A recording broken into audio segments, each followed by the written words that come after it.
Ang ikalimang pulo, giuhaw ako.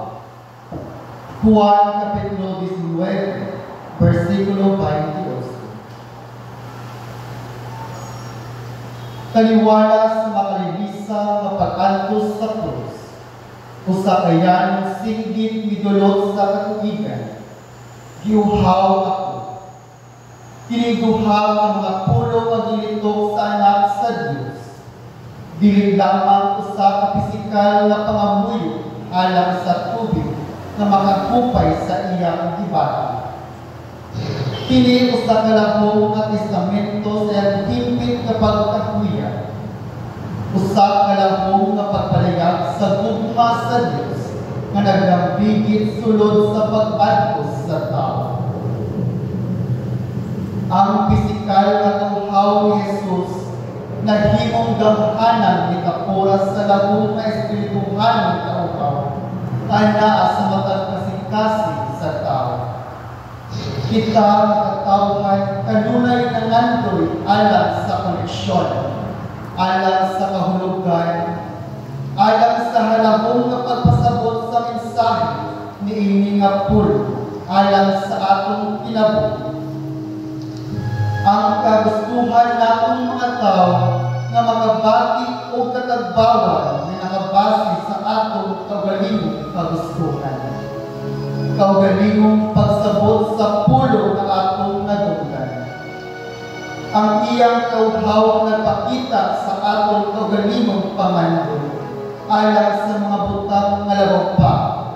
Mga butang labaw pa sa atong gikinahanglan sa atong nadao-adlaw nga kinabuhi ni ang kalibutan. Kini usa ka pahinumdom nga bisan sa pag-atubang sa dili manguna nga kasakit. Si Jesus nagpabiling nga hingpit nga huyang o hingpit nga pagpakita sa iyang pag-antos. Ang tubag sa kahadlok sa tao nga makasinati sa pag-antos o kalisod. Sa kagustuhan madalig ang kinabuhi samtang naapakini sa kalibutan. Ang iyang kauhaw, ang iyang pagkakuya, nahimo na hinuong tuburan sa grasya na natagamtaman sa tanan. Nahimo usa ka testamento sa gugma sa Dios alang sa usa ka gubak na kalibutan. Sa iyang kauhaw, atong makapagan ang labong kapagdakit o pagila sa atong kaugalingong espiritual kapag kaugas sa pagpangita sa buwing tubig na ang Diyos lamang ang makahatag. Giuhaw ako. Kining duha ka pulong nagilitok gikan sa krus. Milanog sa binadmon nga labaw pa sa kayanan sa atong pagsabot. Dili kini alang lamang sa tagbawan sa kalibutan ng pagpakinahanglan o usa ka desperado ng kamyo alang sa kaukayan gikan sa masakit nga pagkahubas sa tubig sa paglansa sa krus. Kini usa ka labong nga espirituhanong simbolo nga nagpadayag sa kakuyang sa anak sa Diyos o nagpanlanog sa usa ka universal na kasinatian sa tao. Giuhaw ako, nag-ingon ni Jesus sa taliwala sa iyang dili maulagway na pag-antos. Gipadayag na dili lamang makita ang kauhaw ni Jesus isip usa ka mga saysayanan na pagkutabo, kundi usa ka pahinumdom kanatong makatawhan sa Dios sa dili pagkalimot sa matuod ng mensahe sa gisinggit ni Kristo diha sa krus. Kauhaw nga gibati ni Jesus mausap ang kauhaw nga gibati sa atong kalibutan karon. Ang kalibutan giuhaw sa pagigugma ay nga maoy pinagkaunod sa pagsakripisyo ni Jesus sa krus. Ang gugma ni Kristo nga nagisulta sa iyang pag-antos ang makabaton ang tanan katawhan sa kaluwasan. Apanahanaw na karon din iniinit atong kapanahunan.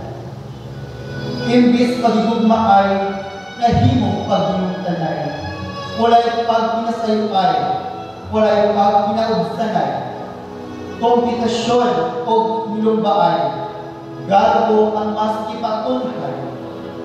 Kitang kakawhat giuhaw sa paglambok sa atong mga pagalingon pag-inahanglan. Pagbalambok sa atong mga kahintang karon. Pagbalingkamot aron ang tanan pangandoy makapot bisan ang kadunay madako. Ang kalibutan giuhaw sa pagtimbayalungay. Samtang ang mga tao pagalingon lamang ang unahon kanunay. Walay pagpakabana sa kahintang sa uban. Matumanda ilang itimuha nga kalampusan.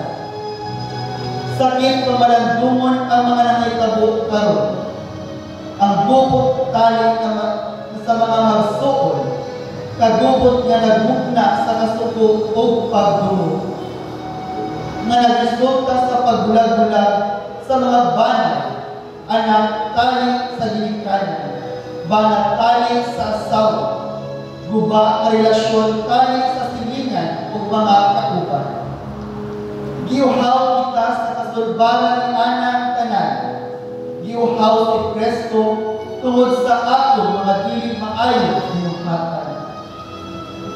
Giuhaw sa kita sa hustisya alang sa atong idolo o sa kadaktaon gidakop nga walay insaktong proseso o karon ana sa umanan sa mga langyaw. Giuhaw kita sa iyang katungod nga gihikaw sa mga otoridad nga nagdako. Apan atong gikalimtan ang tinuod nga kauhaw.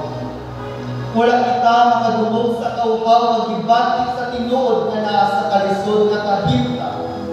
Wala nako makita ang kauhaw sa hustisya alang ni adtong mga tao.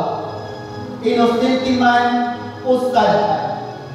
Apan gigawan sa katuod o dipinsa sa ilang kaugalingon. Kaya gipamatay lang diha sa kadalanan. Gipangdatok sa ilang kabalayan. Gipangkidnap gikan sa ilang ginikanan. O namatay tungod lang kay napasamilan na nagamit sa tambal na bawal. Wala nato makita ang uhaw sa mga ginikanan. Hangtod karon wala paghihapon masayod asa na ilang mga anak, bana, asawa, ug mga minahal sa kinabuhi.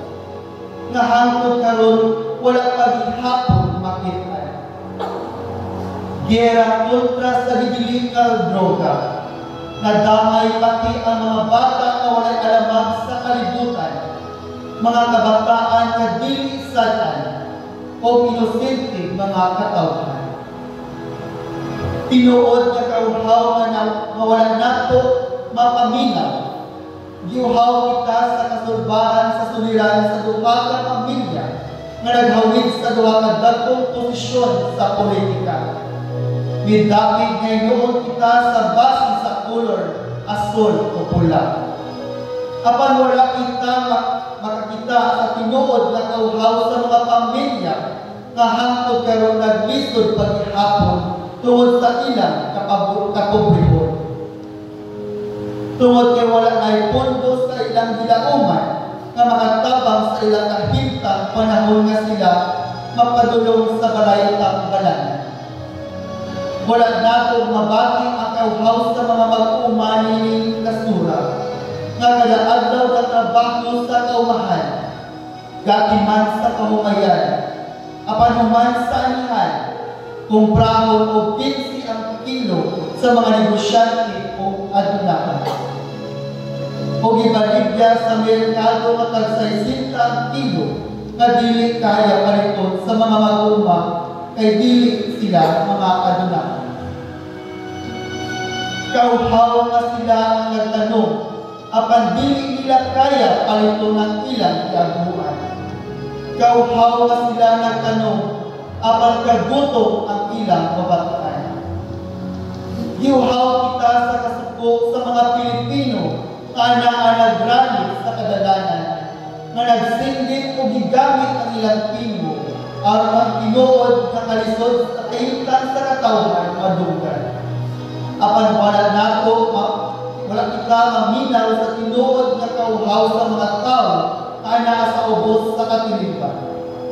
Tinuod nga naa sa panginahanglan. Apan bisan gani ayuda walay madawatan.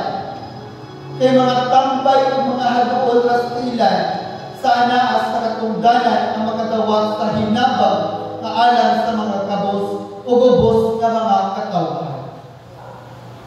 Katawhan, pamatia o dunggan ninyo ang tinuod na kauhaw, dili magpakagbungol o magpakabuta sa tinuod na kahimtang. Paminawa ang kauhaw, kamusayanidad o atong nasod karon. Dayang ang pagpamalit sa atong pagkabutante sa naong sa ayuda sa atang, ISIS, tupad o uban pa. Kapamalit ko na kita nila aron butaran o pilikod sila. Ayaw ninyo ibaligya inyong katungod sa pagpili sa pipila ka lugas na temporaryo kalipay.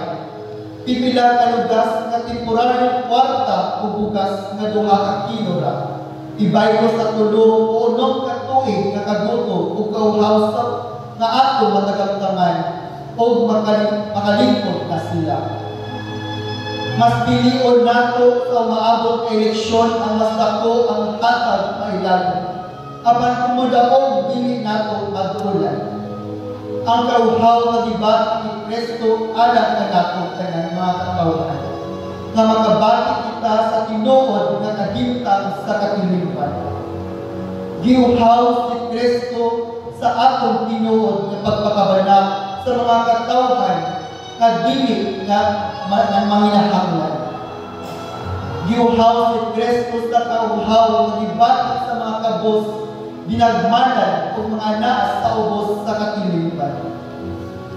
Katawhan, pagmatang kamo, dungga ang bako ni Kristo, gilansang sa krus, apan gipasaylo o gigugmang gihapon kita, bisan dili ta angay sa iyang grasya. Giuhaw ako, ang pulong ni Kristo, punta makahatag ka nato o pagbago. Mag-angkot kita.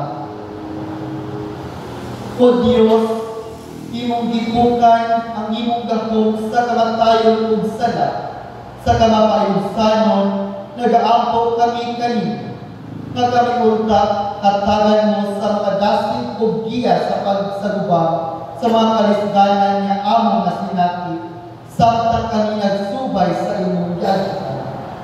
Hatagi kami sa dugang pusog, aron padayon ng ubarog alam sa pagbuhat sa misyon na imong isama. Mapanalipod ka unta nga namo sa among padayon na pagpakbisog alam sa hospisya o kaamayan. Alam sa kaluwasan na makagkan sa mga pagtubag sa panawagan. Ug alam sa katukuran sa imong gingharian. Kini ang gipangayo sa ngalan sa mahal, sa Anak o sa Espiritu Santo. Amen.